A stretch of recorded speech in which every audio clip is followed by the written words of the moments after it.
الحمد لله نحمده ونستعينه ونستغفره ونعوذ بالله من شرور أنفسنا وسيئات أعمالنا من يهده الله فلا مضل له ومن يضلل فلا هادي له وأشهد أن لا إله إلا الله وحده لا شريك له وأشهد أن محمدا عبده ورسوله صلى الله عليه وعلى آله وصحبه وسلم تسليما كثيرا إلى يوم الدين.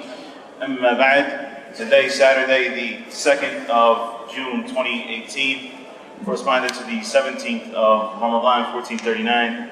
We'll continue with the 10th chapter of Kitab al-Tawheed. The chapter that we're going to cover today is a chapter that deals with sacrificing. That is to slaughter an animal seeking to draw closer to a deity. So we're going to talk about that in some detail, inshallah ta'ala. But before we do that, as is customary, we're going to start with dua. That is, using this month of Ramadan to learn more prophetic supplications. More of the ways that our Prophet ﷺ called upon Allah subhanahu wa ta'ala. And the supplication that we're going to cover today is narrated in the Musnad of Imam Ahmad and the Jami' of Imam al-Tirmidhi rahimahumullah ta'ala. And the hadith has been declared or has been graded as Hasan by Shaykh al-Albani and other scholars of hadith. Though some of the scholars of hadith say that the chain of narration is weak, but that the meaning of the hadith is authentic. In any event, there's some difference of opinion amongst the scholars about the authenticity of the chain. As for the dua itself, it's a great dua that we should memorize. So this dua, the Prophet ﷺ said, Allahumma ghfirli dhanbi. There's three things. Allahumma ghfirli dhanbi. Wa wasi'li dari. Wa wasi'li dari. Wa barik li fima razaqtani. Wa barik li fima razaqtani. So there are three things here.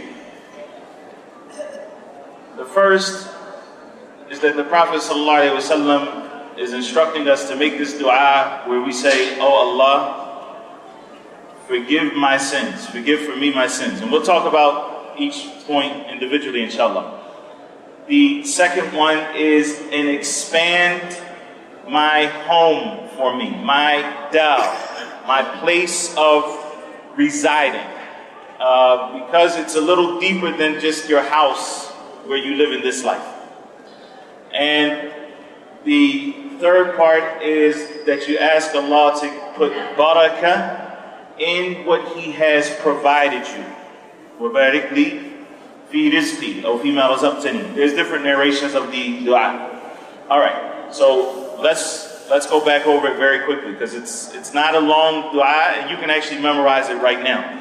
The first part is Allahumma ghfir li dhanbi. So let's say this part together. You ready? Well, one second. Allahumma ghfir li dhanbi. What is a dhanb? What's a dhanb?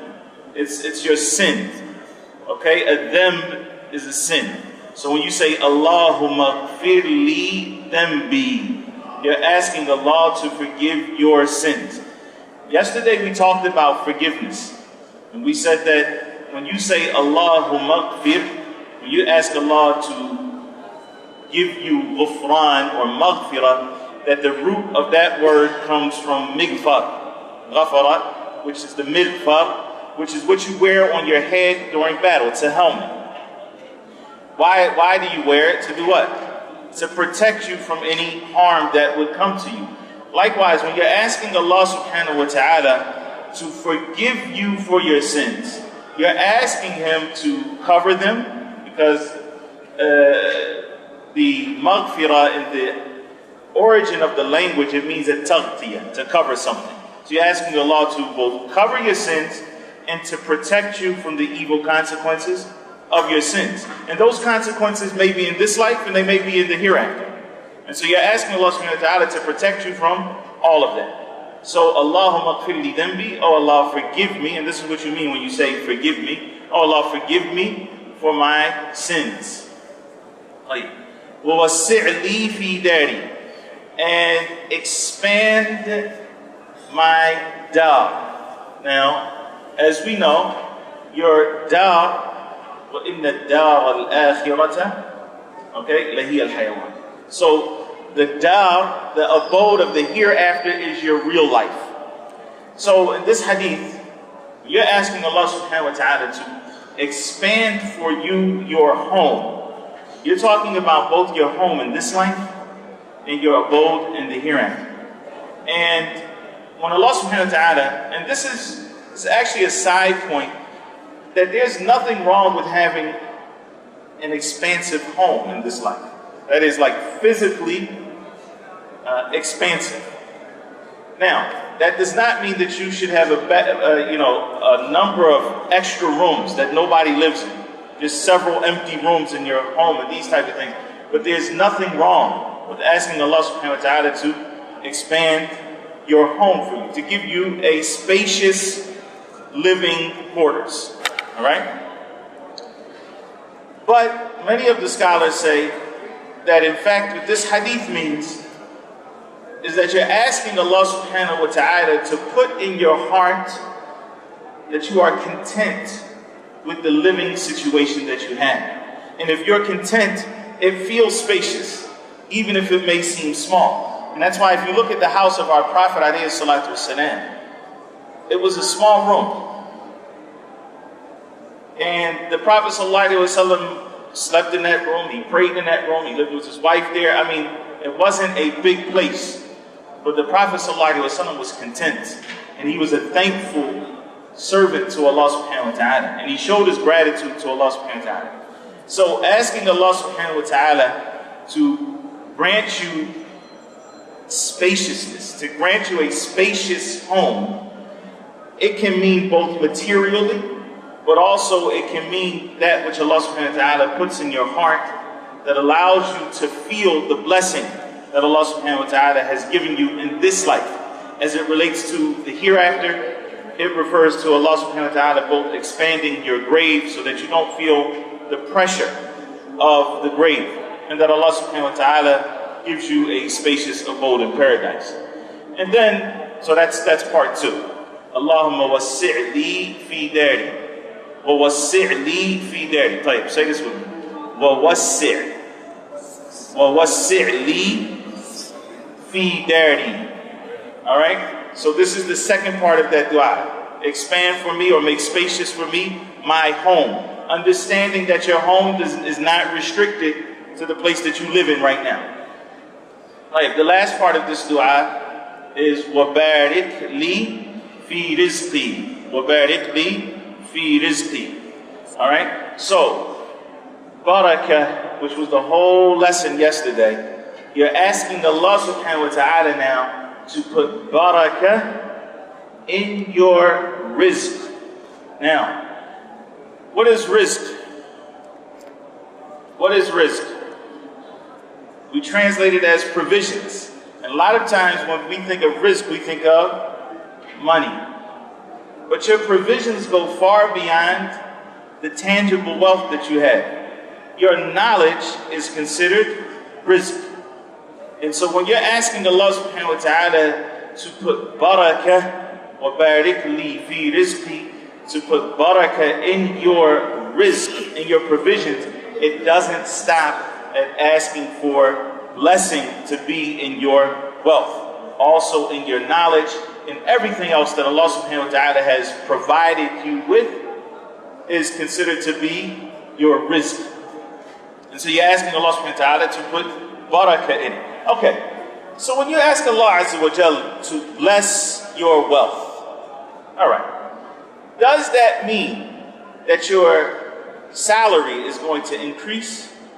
You say, oh Allah, barik li fi rizqi, and you go into work the next day, mashallah, you get a 5% raise, right? Nah. It could happen, right? But when you're asking for barakah, in fact, what you're asking for is that the thing that you have, that you remember what we said yesterday, that you get out of it more than what you expected. In other words, that Allah subhanahu wa ta'ala allows what is there to grow and expand. So, and sustain it, that's the sustainability. So, what you may find is that you and a co-worker have the same salary, you have the same number of children and the same number of spouses, one, right? And then, but you find that Allah subhanahu wa ta'ala, allows you to live in a place that this person can't afford. Or you have a vehicle that this person can't afford.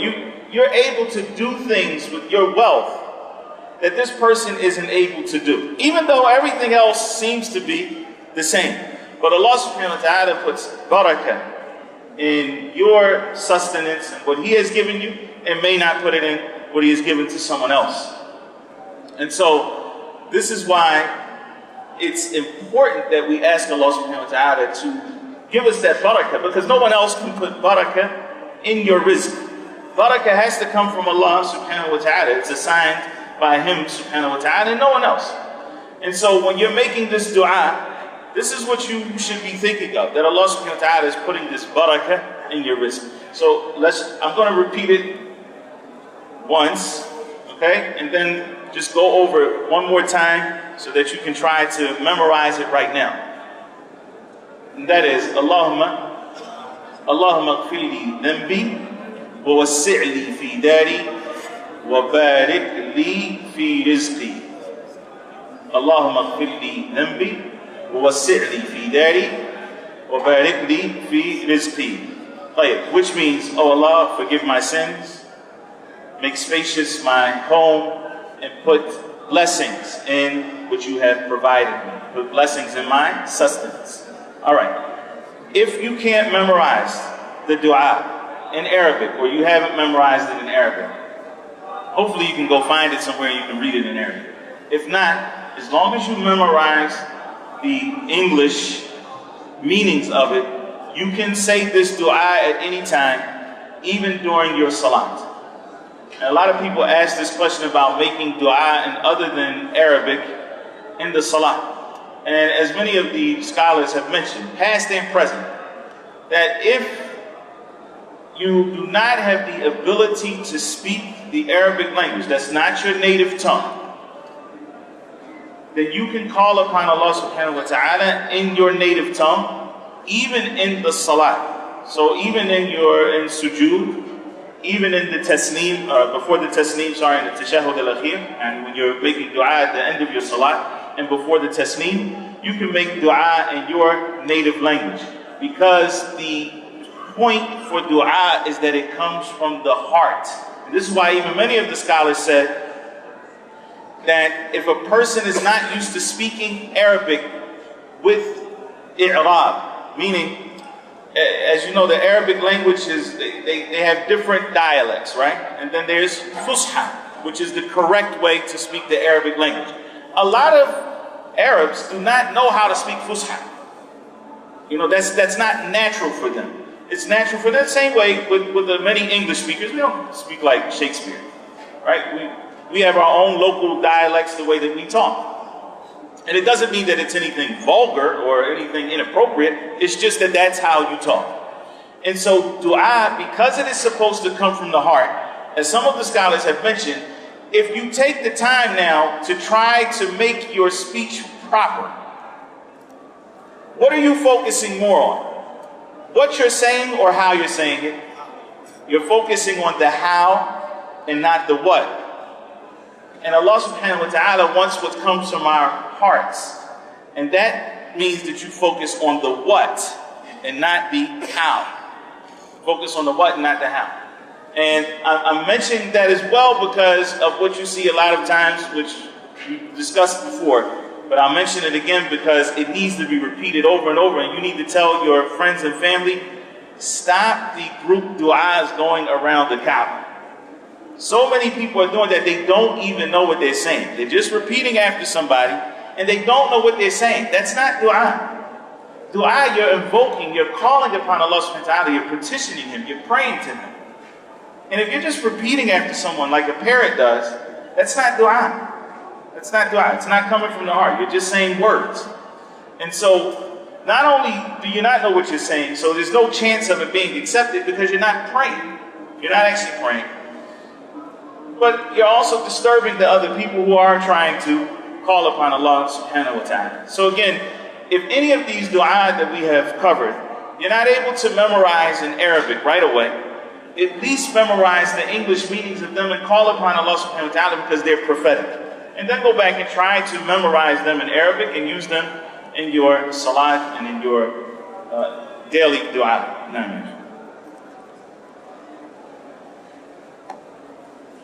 Chapter 10 now.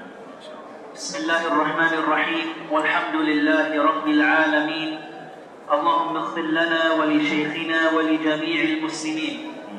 Chapter number 10, sacrificing for other than Allah.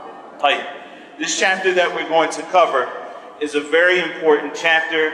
It is the chapter of sacrificing for other than Allah. In other words, what is the ruling of sacrificing for other than Allah in Islam? What is that considered to be? Is it halal, haram, makruh? If it's haram, what kind of haram? Is it a major sin? Is it shirk? What is it? Okay? So this is what we're going to be covering in this particular chapter. And it's important to note that the concept of sacrificing to Allah subhanahu wa ta'ala is not something that was invented, in Islam. As in, that is, it's not specific to the legislation of our Prophet Muhammad sallallahu alaihi wasallam. In fact, as you've been reading the Quran, you probably came across a story in the beginning of Surah Al-Ma'idah. And in that story, there's a sacrifice that is made. Does anybody know what this story is? Surah Al-Ma'idah. Al-Ma'idah, the 5th chapter of the Quran. Sorry? No. Ibrahim, that's late. Huh? Yes, Habil and Qabil. Cain and Abel. Right? Allah subhanahu wa ta'ala says, فَقَرَّبَا قُرْبَانًا. And this is why, a lot of us, instead of saying al-hadi, al-udhiyah, we would just say qurbani, right? قَرَّبَا قُرْبَانًا فَتَقُبِّلَ مِنْ أَحَدِهِمَا وَلَمْ يُتَقَبَّلْ مِنَ الْآخَرِ. So, they both put forth a qurban, a sacrificial animal, or they sacrifice something, because there's a difference of opinion amongst the scholars of tafsir, was it actually an animal or not, from one of them. So anyway, they sacrificed, they made an offering, we can say, to Allah subhanahu wa ta'ala. It was accepted from one of them and it was not accepted from the other. And so the one who it was not accepted from did what? He killed his brother. And so they sacrificed for who? They put an offering forth for Allah subhanahu wa ta'ala. This was at the beginning of mankind. This was before Nuh was sent, or Ibrahim, or any of the other prophets. Alright? So, this being the case, the concept of sacrificing something is as old as mankind itself. And normally when the term sacrificed is used, what we're talking about is slaughtering an animal in general. We're talking about slaughtering an animal as an offering or as a form of worship to a deity. Not necessarily to Allah subhanahu wa ta'ala, but to something that someone has taken as a deity. Are we clear on what the term sacrifice means?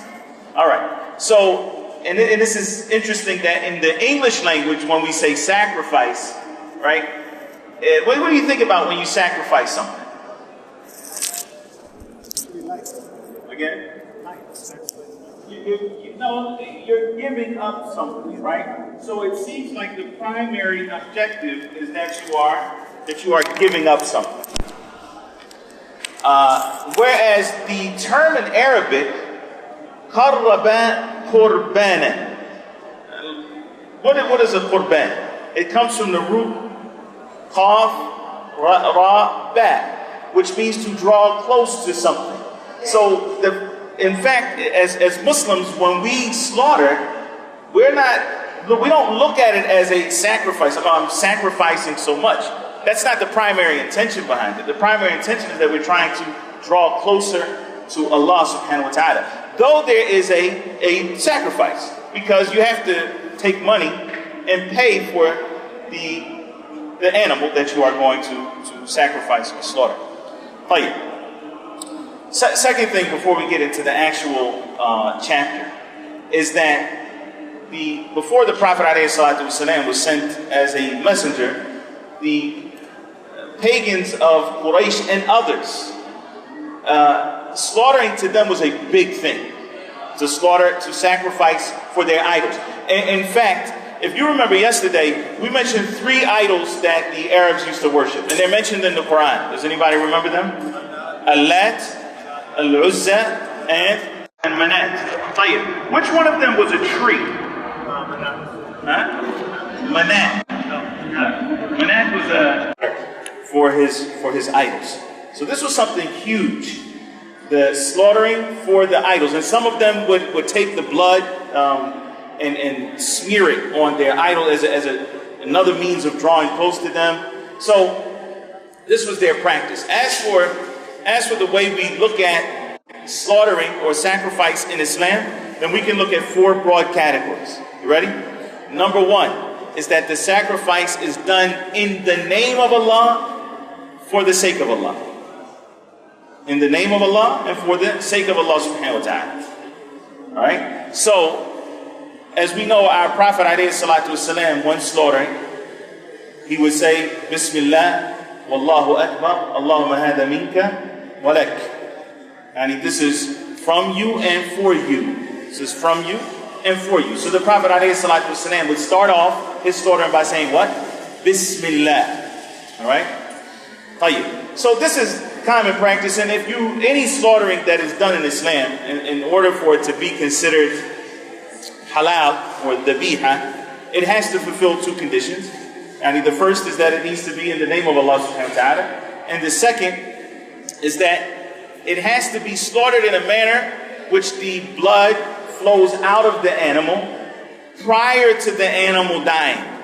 Prior to the animal dying. So the Prophet ﷺ said, "Ma anhara ad-dam وذكر اسم الله عليه فكلوا." And whatever tool is used that allows the blood to flow out. In other words, it doesn't, because the reason why this hadith was revealed actually was Rafi' ibn Khadij radiallahu ta'ala anhu, who didn't have a knife. He didn't actually have a knife. And so the Prophet ﷺ said, whatever allows the blood to flow out or to gush out. Yani it's a sharp object. It doesn't have to be a knife. As long as it's a sharp enough object that allows the blood to flow out. So, as a side point, an animal that is killed first, that is, it is considered to be dead, and then its throat is cut such that the blood flows out, that is not considered dhabiha. That is meita. Alright? So, for example, the way that many cows are killed in the Western world, where they are shot in the head first, and then hung upside down, and then a time period goes by. They're dead at this point, and then the throat is cut. That is not considered to be dhabiha.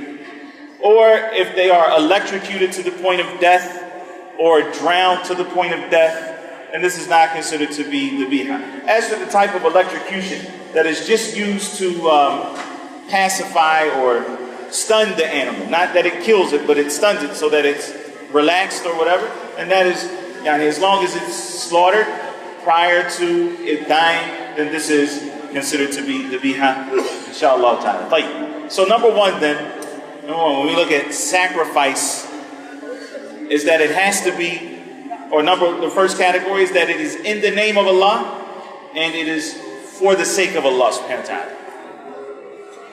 Yes. Stunning is okay. Stunning is okay. Second category. It's done in the name of Allah, but it's for other than Allah.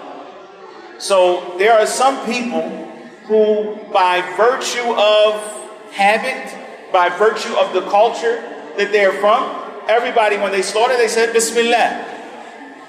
But this person is actually dedicating this sacrifice to other than Allah subhanahu wa ta'ala, to Al-Wali Fulan, Saint Fulan, or whatever. Alright? So it's in the name of Allah, but it's for other than Allah. The third category is that it is done in the name of other than Allah, for other than Allah. And that's common practice amongst the mushrikun of today. Right? It's done in the name of other than Allah, for other than Allah. Right. The fourth category is that it is done in the name of Allah for a permissible reason. In other words, it is not looked at as being sacrificial. The point of the slaughter, okay, stay with me for a second. We look at points 1, 2, and 3. Why is that person sacrificing? They're trying to draw closer to a deity. Whether that deity is Allah subhanahu wa ta'ala, the true deity, or some false god. The fourth category, no, it's done in the name of Allah, but it's done primarily for the meat. Yes, so you have a guest coming and you want to slaughter for them, or you want to slaughter for your family, or you want to slaughter to feed the poor. This is not done. The primary reason why you're doing it is to what? Is for the meat itself. The fact that it is for Allah subhanahu wa ta'ala is secondary in this case. Whereas in the first three categories, the primary reason that is being done is as a means of drawing closer or making an offering to a deity. All right, and so that's the difference between the first three categories and the fourth category. Someone might say, but what if I do it for Allah subhanahu wa ta'ala because it's my responsibility to feed my family? Okay, then now we're talking about intentions, and as we know, your sleep can become a form of ibadah if your intention from sleeping is what? To gain strength so that you can be more energetic in your worship of Allah subhanahu wa ta'ala or otherwise. So again, that fourth category, it's done in the name of Allah subhanahu wa ta'ala, but the primary objective of it is the meat. Type. We understand the four categories of slaughtering and sacrifice. Type. The author is mentioning this chapter here, which is slaughtering for other than Allah subhanahu wa ta'ala, because we're covering the book of At-Tawheed. And as you heard in those categories that we covered, the first category, which is that you slaughter in the name of Allah, for the sake of Allah, this is what our Prophet ﷺ did. This is what we do on Eid al-what? Eid al-Fitr? Eid al-Adha. So we go on Eid al-Adha. And this is what the pilgrims do when they are making their udhiyah. Okay? And this is also done for fidyah, which we'll talk about, which is to expiate or to compensate for something that someone may have done that they should not have done in the state of ihram, or for leaving off an obligation during the hajj. So we talk about that inshallah. So here, all of that is what? That's tawheed, because it's a form of worship done solely for Allah subhanahu wa ta'ala, and therefore it is tawheed. Whereas the author is saying to sacrifice for other than Allah. And so the relationship between this chapter and the book of Tawheed is that if that act of worship is done for other than Allah, then it contradicts At-Tawheed, which we'll talk about now, inshallah. Now. Ayah number 1. Allah the Exalted said, say. By the way, the author under this chapter, as his normal practices, does not talk. He doesn't bring his own speech. He brings the speech of Allah subhanahu wa ta'ala, the speech of his messenger alayhi salatu wasalam. So there are four evidences that he has brought to indicate that slaughtering for other than Allah subhanahu wa ta'ala contradicts Tawheed and is therefore the opposite of Tawheed, which is Ash-Shirk. He brings 2 ayahs and 2 hadith. Now, first ayah. Allah the Exalted said, say, verily my prayer, my sacrifice, my living, and my dying are for Allah, the Lord of all worlds. He has no partner. And of this I have been commanded, and I am the first of the Muslims. In these ayat, which are collected in Surah, or Allah subhanahu wa ta'ala revealed them in Surah Al-An'am, Allah Azza wa Jal says to the Prophet sallallahu alayhi wa sallam, Qul, say, Inna salati, my salah. Salah here refers to what? Your 5 daily prayers? All your prayers. Not just your 5 daily prayers, and not just your prayers as in ruku' and sujood, but your dua, because linguistically, salat also refers to dua. So all of your prayers, including the prayers that is your dua, your supplication, he's saying, Qul inna salati, say all of my salat. Wa nusuki. Alright, here nusuk is translated as sacrifice, and that is the correct translation for nusuk. Some of the scholars of tafsir have said otherwise, but this is the proper translation for nusuk in this context.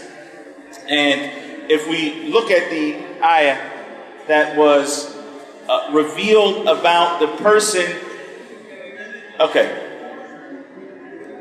all of you have made umrah or hajj before? Everybody? Tayyib. You know that once you assume ihram, you're not allowed to cut your hair until you finish the rites, whether that's your rites for umrah or your rites for hajj. A man was brought to the Prophet ﷺ, and he had lice in his hair. And so the only way that he could get rid of that condition is to cut his hair. And so the Prophet ﷺ instructed him as much, even though he was in the state of ihram, if I'm not mistaken. He was in the state of al-ihram. He was brought to the Prophet ﷺ, and the Prophet ﷺ said, I did not think your condition was this bad. Atajidu shah, do you have a sheep that you can slaughter? And he said, no. So the Prophet ﷺ said, then fast 3 days, or at'im sittata masakin li kulli miskinin nisfu sa', or feed a poor person, 6 poor people, for each poor person a half of a sa'. You know what a sa' is? Huh? It's a measuring tool, but it doesn't measure weights. It measures volume. And the reason why you should know what a sa' is because we're coming to the conclusion of Ramadan. And in 11 or 12 days or so, you're going to be giving away a sa' of food for zakat al-fitr, inshallah. Right. So the Prophet ﷺ said, for every miskin, for every poor person, give them a half of a sa'. Right. The point is here, the Prophet ﷺ gave him 3 options. Slaughter, right? Or fast, or feed. Okay, and Allah subhanahu wa ta'ala also says in the Quran, فَمَنْ كَانَ مِنْكُمْ مَرِيضًا أَوْ بِهِ أَذًى مِنْ رَأْسِهِ فَفِدْيَةٌ مِنْ صِيَامٍ أَوْ صَدَقَةٍ أَوْ نُسُكٍ. Right? So Allah subhanahu wa ta'ala says in the Quran, whoever is ill or has some type of ailment on his scalp or his head, then he has to do a fidyah. He has to compensate for that. Okay? Or expiate, if you will. And that's, Allah subhanahu wa ta'ala gave you 3 choices in the Quran. Fasting or feeding or nusuk. So nusuk here is the slaughter. قُلْ إِنَّ صَلَاتِي وَنُسُكِي. Say my salat, my prayers, and my nusuk, my sacrificing, and my life, my entire life, and my death are for Allah, Rabbul Alameen. La sharika lah. He has no partner in any of those things that have preceded. Not my salat, not my nusuk, my sacrificing, not my life, and not my death. It is for Allah, la sharika lah. Wa bidhalika umirt. And this is what I have been commanded to do. Alright?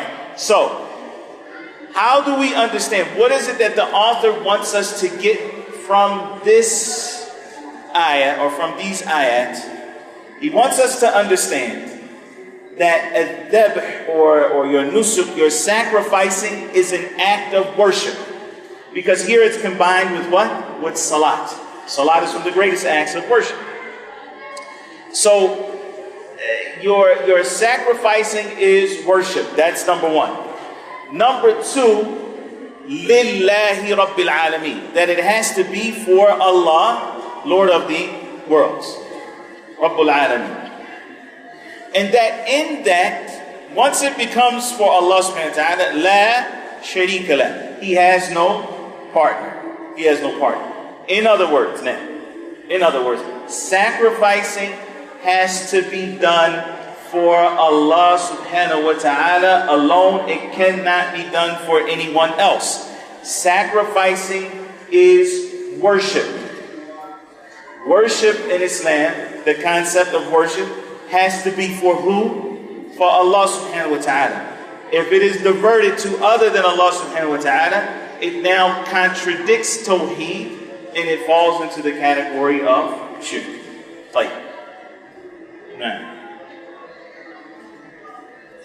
Allah the Exalted also said, therefore turn in prayer to your Lord and sacrifice to Him. Okay, all of you have memorized this ayah.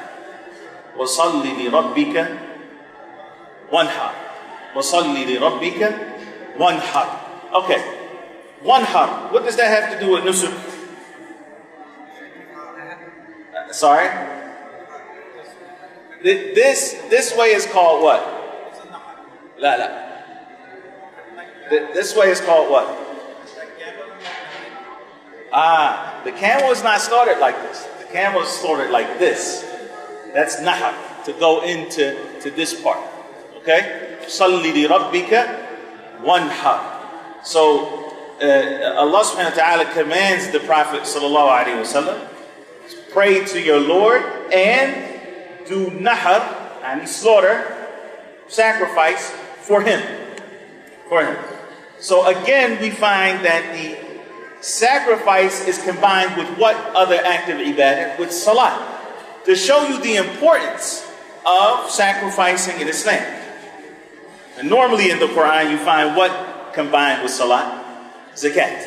Right? In these two places, you find that sacrificing has been mentioned along with salat. So this ayah is very similar to the ayah that has preceded, and that it shows that an-nahar, or slaughtering and sacrificing, is an act of ibadah, li rabbika, for your Lord, and that it has to be for Allah subhanahu wa ta'ala alone. And the rule that we have covered on so many occasions here is that anything that now becomes an act of ibadah, once we recognize that this act is in fact ibadah, it's called ibadah in Islam, then it has to be for Allah subhanahu wa ta'ala alone. And we focused on that point too. Because as we know, the mushrikun were not called idolaters because they only worshipped other than Allah. They were called idolaters because they worshipped Allah subhanahu wa ta'ala and others along with Him. It wasn't that they didn't worship Allah. وَمَا يُؤْمِنُ أَكْثَرُهُمْ بِاللَّهِ إِلَّا وَهُمْ مُشْرِكُونَ. That you will find that the majority of them, what? Don't believe in Allah, except that they also commit shirk with Him. So, they do believe in Allah, but they commit this act of shirk. So this ayah is similar to the one that comes before it in terms of its indications. Now, Ali bin Abi Talib said, Allah's Messenger sallallahu alayhi wa sallam told me 4 things. 1. Allah's curse is upon the one who slaughters, devoting his sacrifice to anything other than Allah. 2. Allah's curse is upon the one who curses his own parents. 3. Allah's curse is upon the one who shelters a muhdith, a criminal. And 4. Allah's curse is upon the one who alters the landmarks, who changes boundary lines. Sahih Muslim. Okay, so Sahih Muslim narrates this hadith on the authority of Ali ibn Abi Talib radiyallahu ta'ala anhu. He said that the Prophet alayhi salatu wasalam told him these 4 things. The first one, and this is actually the reason why the author mentions this hadith here, لَعَنَ اللَّهُ مَنْ ذَبَحَ لِغَيْرِ اللَّهِ. May the curse of Allah be upon the one who slaughters for other than Allah. We can't get any more specific than that. May the curse of Allah be upon the one who slaughters for other than Allah, who sacrifices an animal and devotes that sacrifice to other than Allah. May the curse of Allah be upon them. If you look throughout the sunnah of the Prophet ﷺ, when the Prophet ﷺ makes this dua, that the curse of Allah be upon a person who does a particular act or a particular act itself, what is understood from that is that that act now falls in the category of al-kaba'ir, which is the major sins. And Allah subhanahu wa ta'ala says in the Quran, إِن تَجْتَنِبُوا كَبَائِرَ مَا تُنْهَوْنَ عَنْهُ يُكَفِّرْ عَنْكُمْ سَيِّئَاتِكُمْ. Yani, if you stay away from the major sins from which Allah subhanahu wa ta'ala has prohibited you, He will expiate for you the other minor sins that you may have done. And that's why it is important for a Muslim to be aware of what major sins are, because you want to be especially keen on avoiding the major sins. And we don't want to do any sins. We don't want to do anything that is displeasing to Allah subhanahu wa ta'ala. But especially those major sins, because they will put you in a very bad predicament in front of Allah subhanahu wa ta'ala. So here, the curse of Allah is upon the one who slaughters for other than Allah. He then goes on to say, and may the curse of Allah be upon the one who curses his parents. There's another hadith where the Prophet ﷺ mentioned something similar to this. And some of the companions said to the Prophet ﷺ, and would a man curse his parents? That was something unfathomable to them. That somebody would do something that was that disrespectful to their parents. Now today, unfortunately, we may not be surprised. In this hadith, we don't even think about, will that even happen? We just say, oh, if somebody does it, then he's cursed by Allah. But for them, it was unfathomable that it could even happen. In other words, wait a minute, what are we talking about here? A man cursing his parents. And the Prophet ﷺ said, a man curses someone else's parents, and they in turn do what? Curse his parents. So now he is the cause of his parents being cursed. And this is why we understand in Islam that the means take on the ruling of the ends. In other words, if something leads to something, it takes on the ruling of that thing. So if a person now, he's not directly cursing his parents, but he's the cause of them being cursed, then he now takes the same ruling as the one who curses his parents. And then he earns the displeasure of Allah subhanahu wa ta'ala. The third thing that he says, وَلَعَنَ اللَّهُ مَنْ آوَى مُحْدِثًا. And may the curse of Allah be upon the one who harbors a criminal.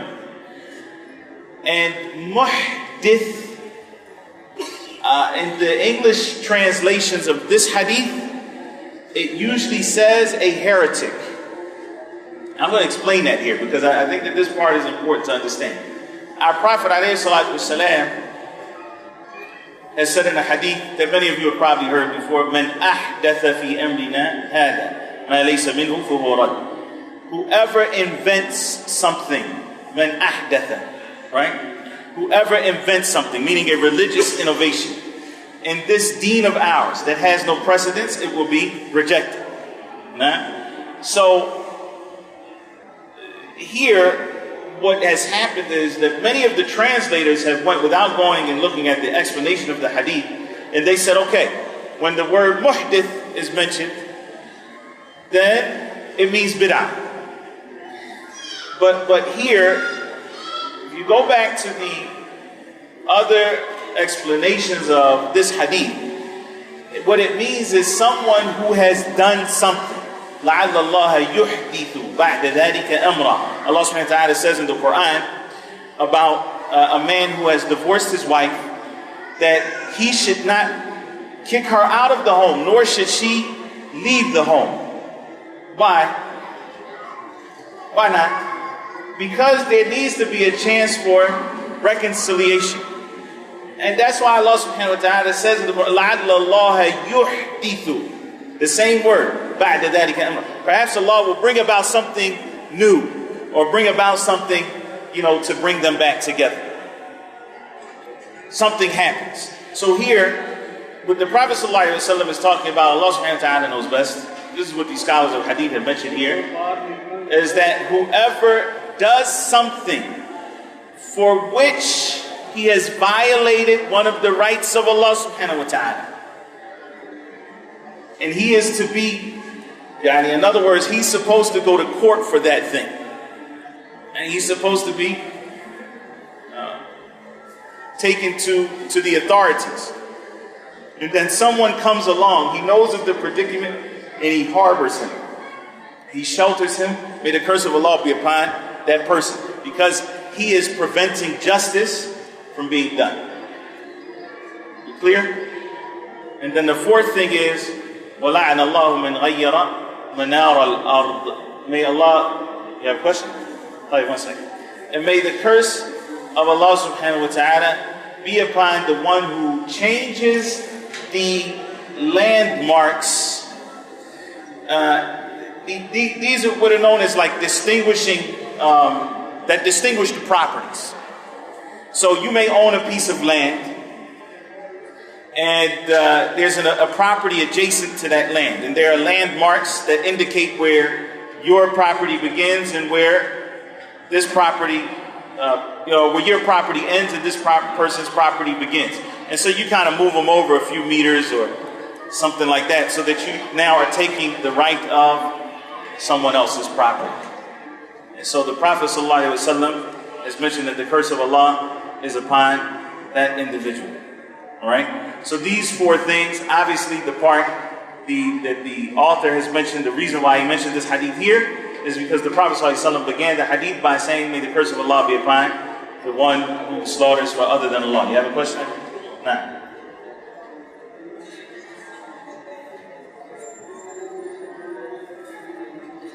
The question is, can both meanings be understood? The one who harbors an innovator, that person is cursed?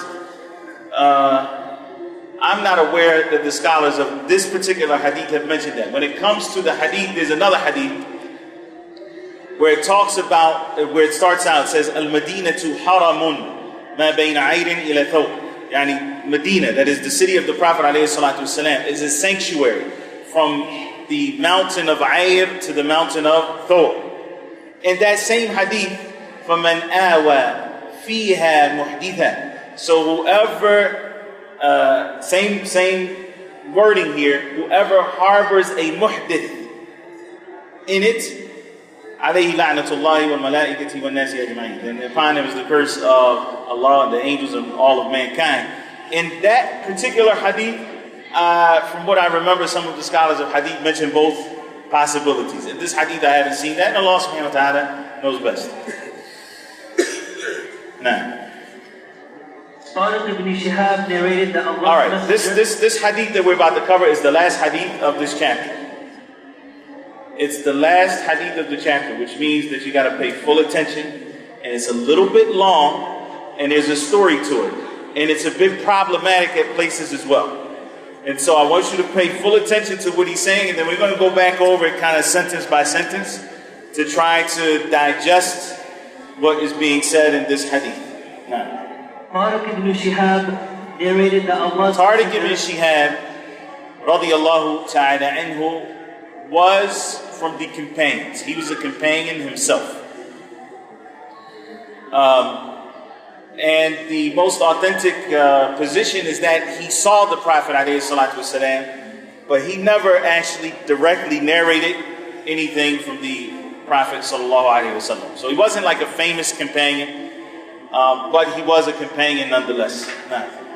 Tariq ibn Shihab radiyallahu ta'ala anhu narrated that Allah's Messenger sallallahu alayhi wa sallam said, "A man entered paradise because of a fly, and a man entered hellfire because of a fly." Okay, so take this in. Let that soak in.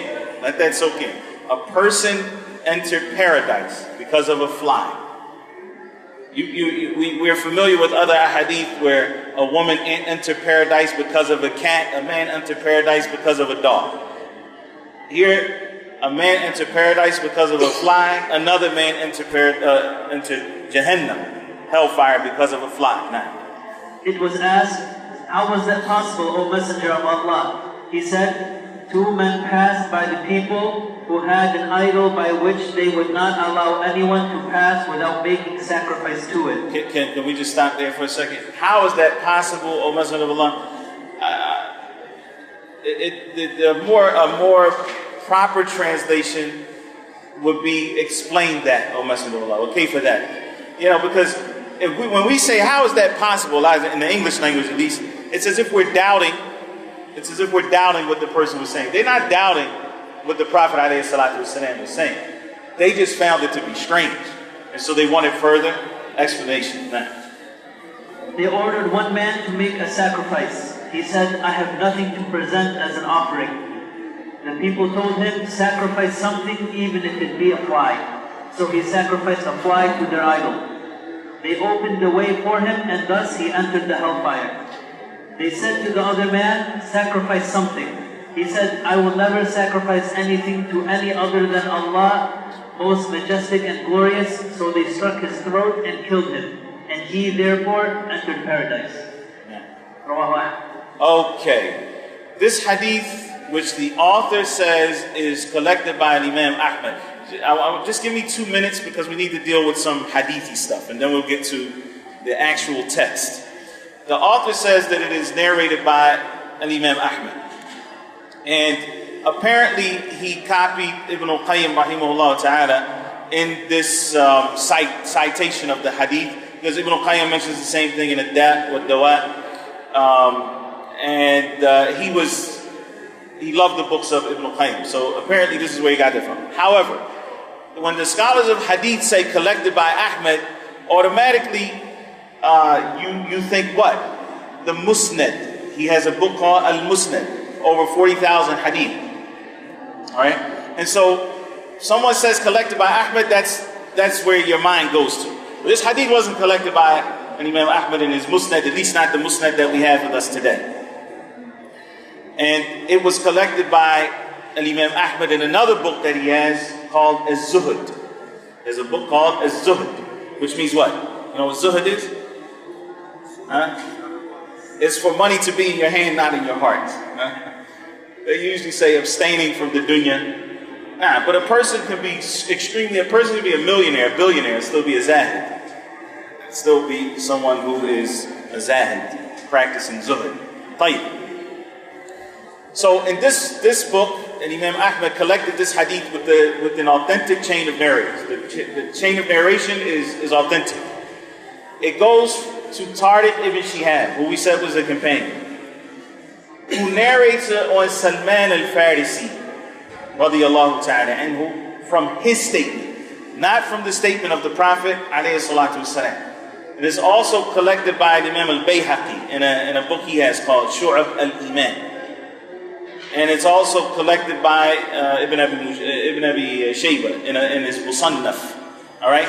All of them on the authority of Salman al-Farisi, radiyallahu ta'ala anhu, his statement, not the statement of the Prophet, alayhi salatu wasalam. Clear on that so far? So we don't have any authentic narrations that take this back to the Prophet sallallahu alayhi wasallam. Instead, we have this story being told by Salman al-Farisi, radiyallahu ta'ala. Alright, next little hadithi point, and then we'll get to the text. The text, he starts off by saying what? A person entered the fire because of a fly. A person entered the paradise because of a fly. This is from the matters of the seen or the unseen? It's the unseen. And if a companion narrates something about the unseen, then they can only have gotten that from one place in general, unless they're known to do narrations on Ahlul Kitab. Alright? They can only have gotten that narration from the Prophet sallallahu alaihi wasallam. And so the scholars of Mustalah al-Hadith, which is the science of Hadith terminology and so forth, they say that if a companion narrates the likes of this kind of Hadith, where we are talking about something that is unseen, then it takes the ruling of the Prophet ﷺ having said it. In other words, it is considered to be from the sunnah. They call it hukum al-rafi'. Means that it has the ruling of being raised to the Prophet sallallahu alaihi wasallam. Alright, so we passed that point now. So inshallah this hadith is authentic and we don't have to do any more digging on that. Now, let's go through it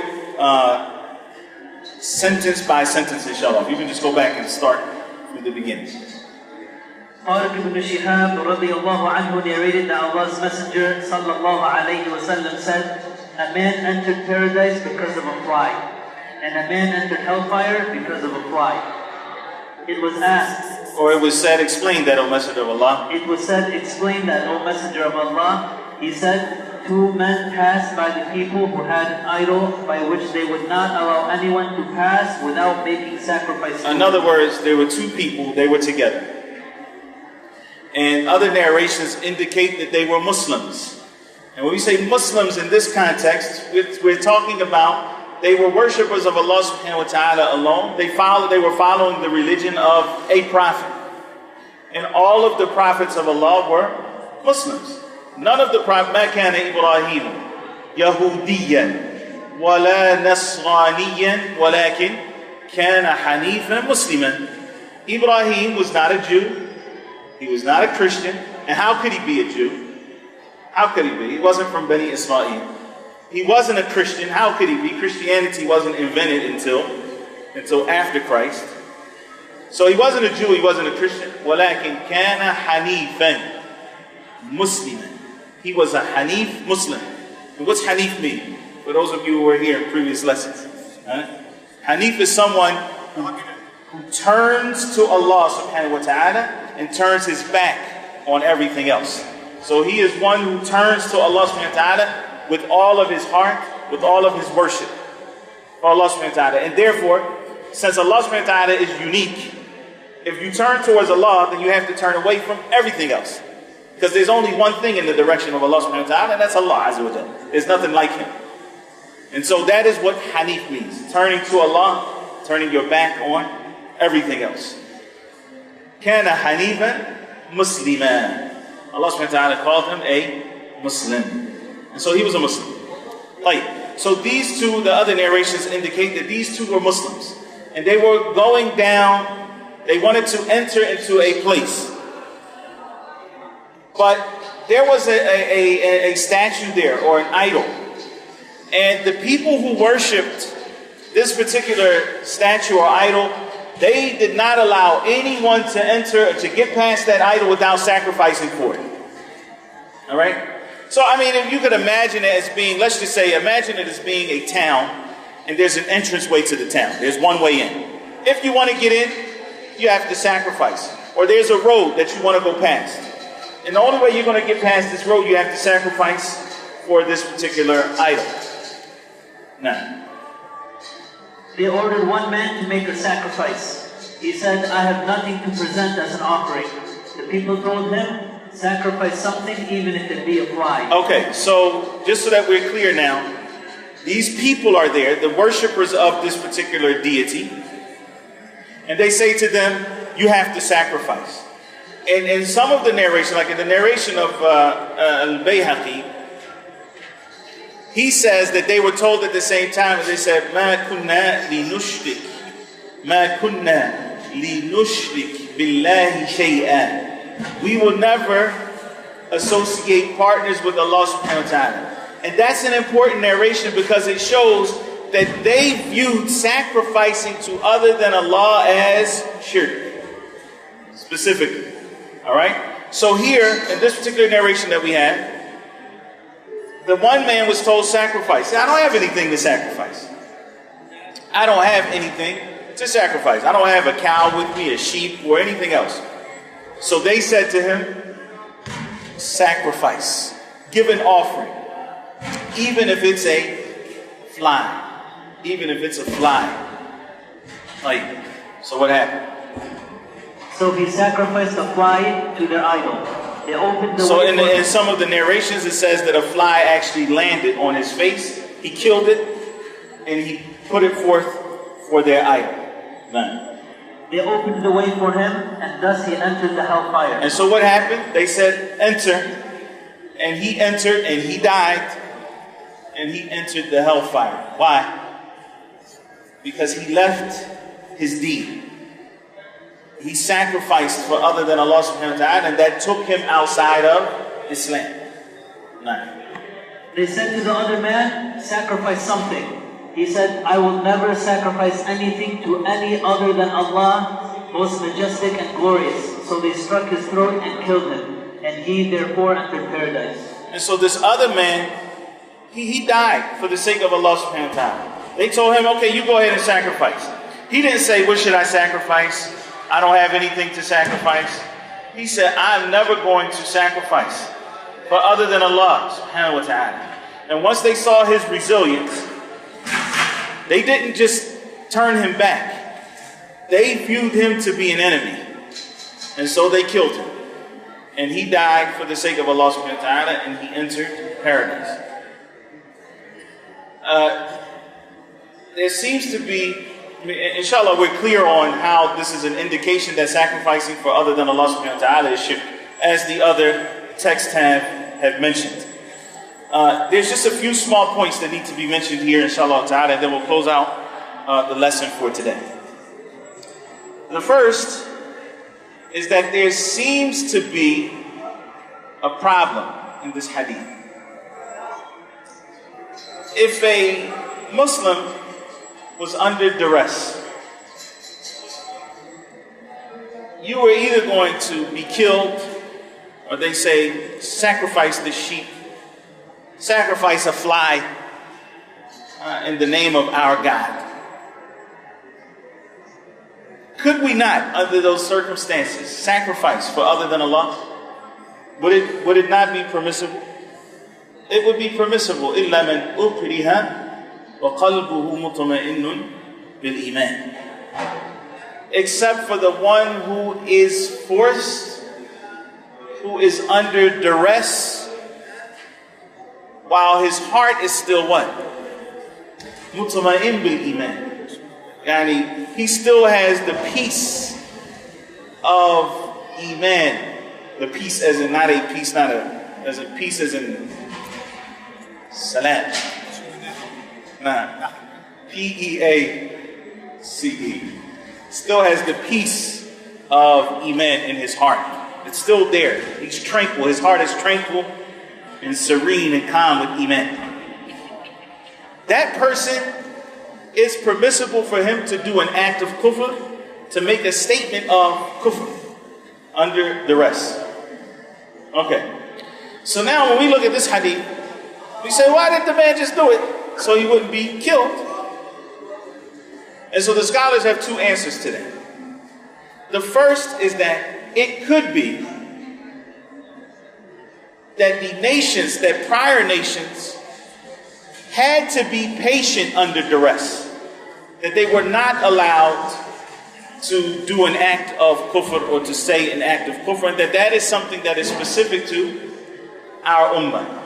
And there are some narrations that indicate that. I mean, there are some things in our religion that indicate that this is from the things that Allah subhanahu wa ta'ala has made specific for the ummah of the Prophet sallallahu alaihi wasallam. As we know in the hadith of Ibn Abbas, radiyallahu ta'ala anhuma, where he said that the Prophet sallallahu alaihi wasallam said that Inna Allah azza wa jalla, Allah subhanahu wa ta'ala has excused for this ummah al-nisyan wal-khata', that which they have done mistakenly, or that which they have done forgetfully, wa mastuklihu alayh, and that which they have been forced to do. However, it is common in Jewish law that a person can do something that is against the religion if they are forced. That people are not held accountable for what they do under duress. It's common in Jewish law. So, to say that would be the answer here, Allah subhanahu wa ta'ala knows best. Perhaps that particular nation, because it doesn't say where they're from, Jews, Christians, whatever they are. Perhaps that particular nation, they were not excused for doing the things that they do even under duress. That they had to be patient with those things, even if it meant that they were killed. That's one possibility. The other possibility is that this man did not In fact, his heart became content with sacrificing a fly. All right, whatever. He wants to get by, so I'll just do it. That's another possibility. And there's a narration in Musannaf Ibn Abi Shayba that somewhat indicates that. Because when they told him sacrifice, even if it's a fly, he said, Ish dubaba. Ish dubaba. Meaning, yani, ayu shay'in. And it means, what's a fly? Okay, whatever. In other words, he didn't see it to be something that was big. And so, because of that, he then in fact, sacrificed for other than Allah subhanahu wa ta'ala willingly. That it wasn't really under duress in that situation. And there's other explanations, and Allah subhanahu wa ta'ala knows best. But that's just so that we understand this particular hadith. And the point of the hadith is that slaughtering for other than Allah subhanahu wa ta'ala, as was mentioned in the chapter heading, that slaughtering for other than Allah subhanahu wa ta'ala is a form of shirk. Now, you got a question? Raise your voice.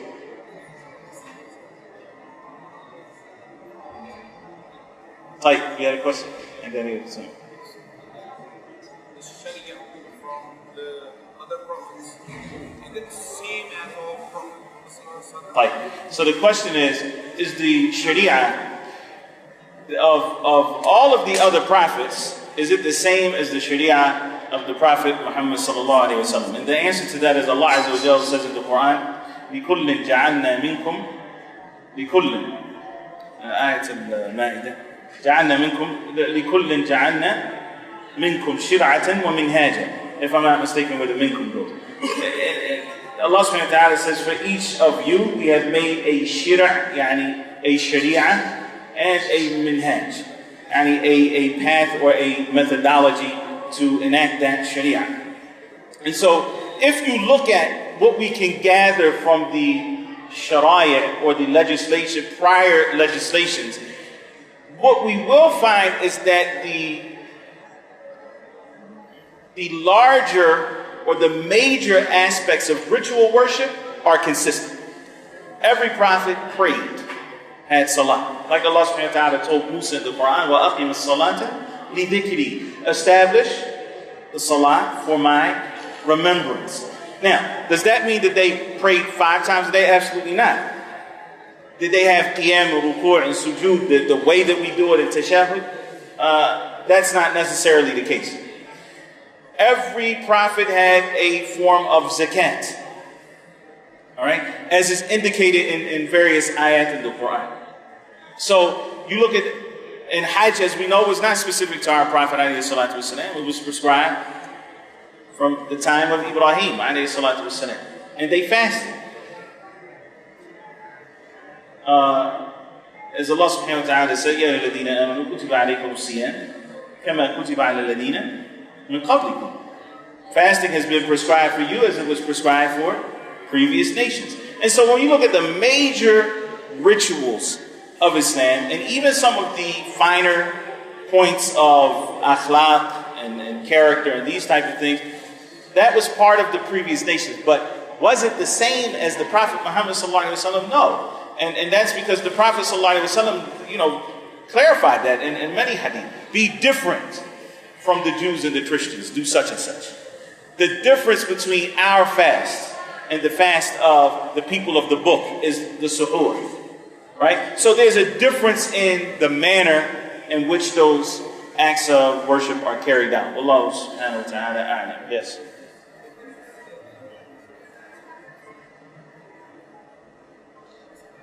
The second one who said, the one who did not sacrifice, right, the one who, right, did he know he was going to be killed? Allah subhanahu wa ta'ala knows best. Yeah. So the question is, and the hadith of Tariq ibn Shihab, the one who did not sacrifice anything for that idol. He didn't sacrifice anything for that idol. And he said, I am not going to sacrifice anything for other than Allah subhanahu wa ta'ala. Did he know that he was going to be killed? That's not clear exactly from the narration. The time for today is up. Inshallah ta'ala, we'll be back tomorrow immediately after Salat al-Asr. Allah ta'ala a'lam wa sallallahu wa sallam wa barak ala nabiyyina Muhammad subhanahu wa ta'ala wa bihamdik. Ashhadu an la ilaha illa anta astaghfiruka wa atubu ilayk.